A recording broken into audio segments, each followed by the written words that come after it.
Welcome back to San Antonio Living. Charleston is the perfect blend of history, iconic landmarks, and exceptional cuisine. It is a city to be savored slowly. Our travel guru, Michelle Newman, is joining us to tell us a little bit more. It's good to see you. It's great being here. I'm excited about this. I've never been to Charleston. You have to go. I know. It looks absolutely beautiful, but let's start with the history and a little background. History is absolutely astounding. You know, this is where the Civil War began. Right there, Fort Sumter. You can take a boat out to Fort Sumter, you can tour it, and it's a national park. And what's really special is I was there on the last boat, and they allowed the guests, the visitors, to help take the flag down. Oh, wow. That is so meaningful. And you know, Charleston is known as the Holy City because it was founded in 1670 based upon religious freedom and tolerance. There are over 400 churches, every denomination there. It's amazing. And the history is just astounding. You can see the beautiful architecture. That's the Customs House. Lots of cemeteries. Oh, I love that. So a lot pretty. of people like old cemeteries. This is the Magnolia Plantation. And, you know, Charleston was extraordinarily wealthy, enormous wealth. And this plantation will give you an example of how incredibly wealthy the city was. It ranked right up there with Boston, Philadelphia, and New York City as far as wealth. It was a very important commercial center. Let's talk about the culture and a little bit about the heritage too. Okay, one very important aspect is this is the Gullah Geechee culture. Okay. These are people that they were slaves. They came to Charleston, and they were from the western coast of Africa, and they were renowned for they grew rice. They knew how to harvest rice, and the number one thing they're famous for are these sweet grass baskets. Okay. Only place you're going to find them.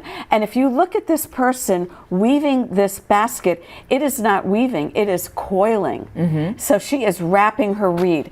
And the best way to see Charleston is definitely to take a buggy ride. A buggy ride, okay. It looks absolutely beautiful, a lot of history and culture. Let's talk a little bit about the architecture because it comes from various places, right? Yes, you have 17th, 18th, 19th century architecture. Very renowned for their wrought ironwork. A lot of this ironwork was created by the enslaved people. Very pretty. Yeah. What's that building? The Customs House. Everywhere you look, you are just surrounded by history. And as I mentioned, the best way to savor this is to definitely take a carriage ride, a buggy ride, because you still have many of the original cobblestone streets. Very pretty. Okay. Where did you stay? Let's talk about hotels. I stayed at the Mills House Hotel, and this hotel is a very famous landmark hotel. It was built in 1853, and look at the beautiful wrought ironwork on it. So pretty. Presidents have stayed there, and the most important thing that happened there was the Great Fire, and General Robert E. Lee helped save the hotel from the Great Fire. And you can see the beautiful courtyard. And what's interesting about this hotel, even though it's a historic exterior, the interior is more contemporary with beautiful artwork and very pretty accessories in the lobby. It's like taking a step back in time almost. It's so Totally. cool. I love that. The city is a very refined city because, as I said, enormous wealth, and therefore you have these exquisite buildings. And of course, a lot of shopping, right? Oh my gosh, this is a shopper's paradise. You know, this is the Charleston City Market, which was founded in 1807. It is 4 blocks long. Holy moly, 4 blocks of shopping. Yes, 4 blocks long, and they have craft items, they have local art. This is where you will buy your sweet grass baskets, and you will see the artists actually making them. That's so pretty. Oh my This goodness. is King Street. Now, King Street is interesting. It's 2 miles long, and this is a very exclusive shopping area. And the other thing is, back in the 1890s, part of it was called Little Jerusalem because the Jewish people owned the beautiful shops, and it got the nickname Little Jerusalem. Look at that. All right, let's talk food because wherever you go, there's got to be some good restaurants, right? You know, Charleston is famous for food. It's a foodie's paradise. A lot of outdoor eateries. The other thing is, do you know that supposedly this is the birthplace of shrimp and grits? I think people might want to argue about that. Who knows? Yes, yes. Interesting. Okay. And of course, all sorts of great desserts and treats and things like that as well.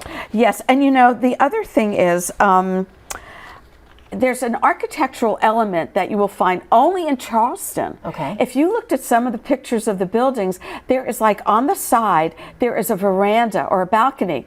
But in Charleston, it is called a piazza. Oh, interesting. And the reason they do that is because it faces the south, so it captures the ocean breezes. Okay, this looks amazing. I could definitely wander around and take a look at so many different things. Lots to see. If we're planning a trip to Charleston, how many days do you think we need?